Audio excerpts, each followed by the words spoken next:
Have you ever heard of a star that's completely invisible to the naked eye?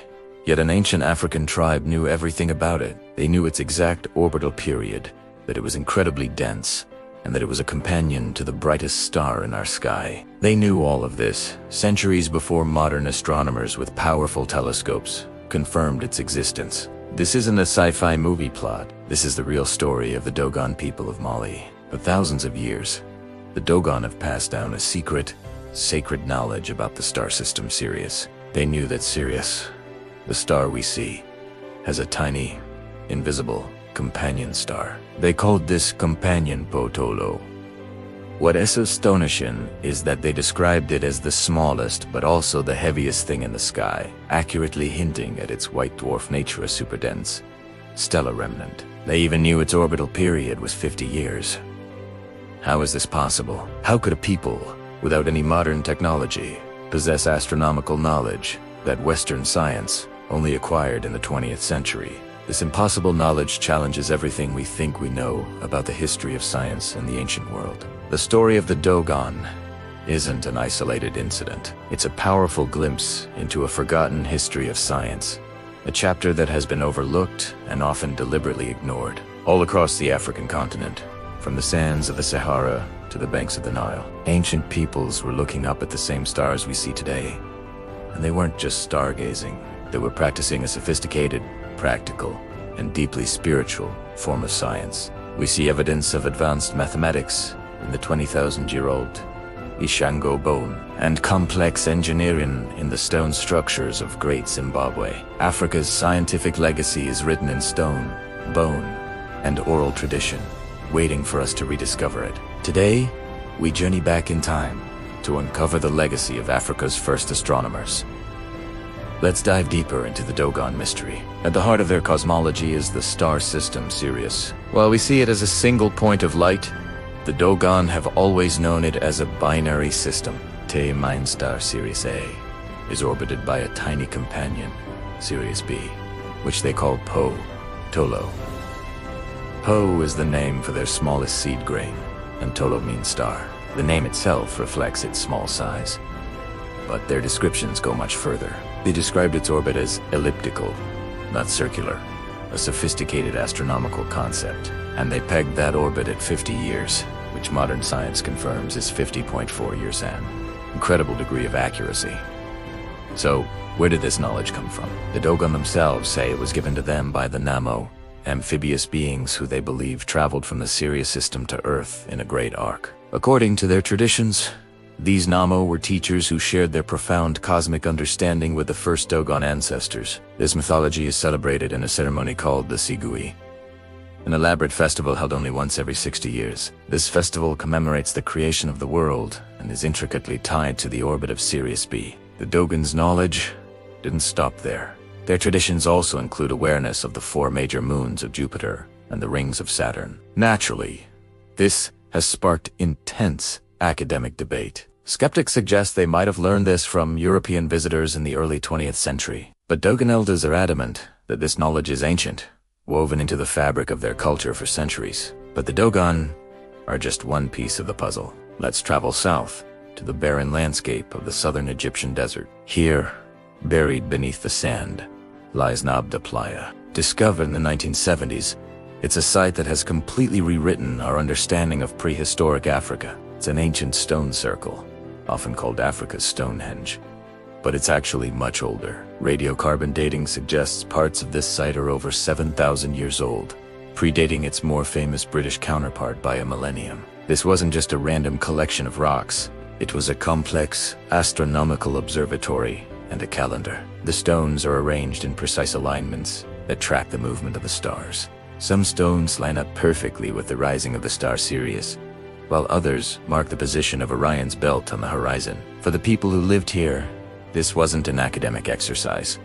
It was a tool for survival. By tracking the stars, they could accurately predict the summer solstice. This was crucial because the solstice heralded the arrival of the summer monsoon rains, which would transform the arid desert into a temporary savanna, providing water and pasture for their cattle. The ability to predict the rains meant the difference between life and death.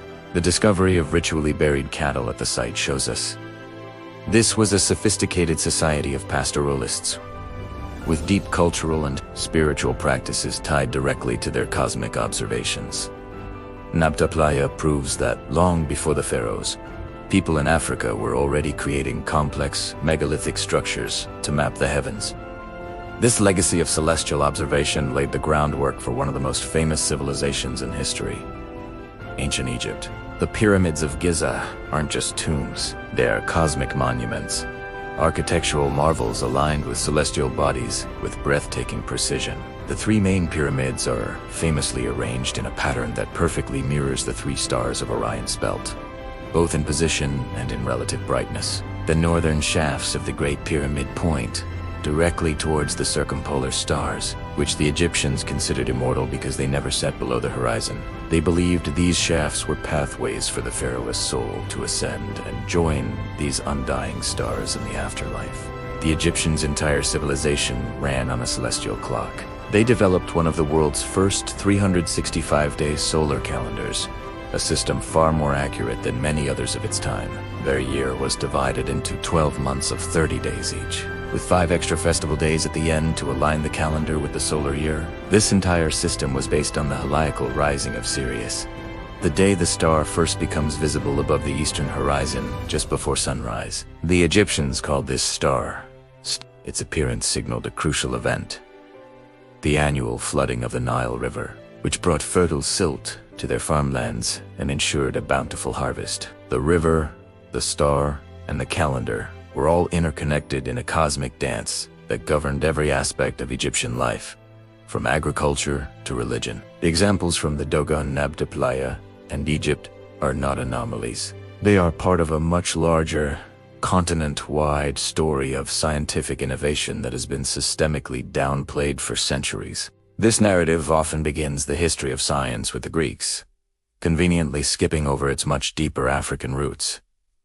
But the evidence is undeniable. Consider the Labambo bone from South Africa, a 35,000-year-old baboon fibula with 29 distinct nuts. It's considered one of the world's oldest mathematical artifacts, possibly a lunar calendar. Then there's the Ashango bone from the Congo, over 20,000 years old, which displays sequences of prime numbers. Further south, the ruins of Great Zimbabwe stand as a testament to incredible architectural skill, with some structures believed to have astronomical alignments, marking the solstices. For a long time, colonial narratives actively suppressed this evidence, unable to accept that such advanced civilizations could have arisen in Africa without outside influence. They invented myths of foreign builders or simply ignored the facts. Dismantling these myths means reclaiming a vital part of human history. So, this all leads to a bigger question. Why did these ancient African cultures invest so much time and energy into studying the night sky?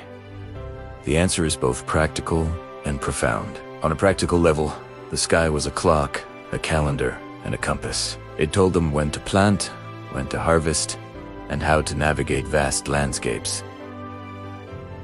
But it was also something more. The cosmos was a source of wonder, a spiritual realm that connected them to their gods, their ancestors, and the very meaning of existence. The human drive to look up, to understand our place in the universe, is universal. It's a curiosity that transcends time, culture, and geography. For generations, this sacred knowledge was meticulously observed, memorized, and passed down through oral traditions, rituals, and monumental architecture. It's a legacy of curiosity, resilience, and intellectual brilliance that survived for millennia. In the end, the story of Africa's first astronomers is not just about stars and stones.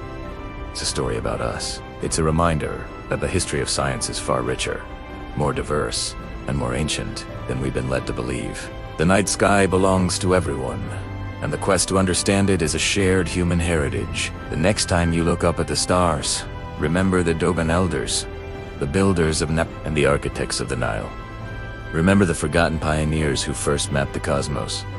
Thank you for watching. If you found this journey into the past as fascinating as I did, please like, subscribe, and share this video. It helps us continue to uncover and share these important stories. See you next time.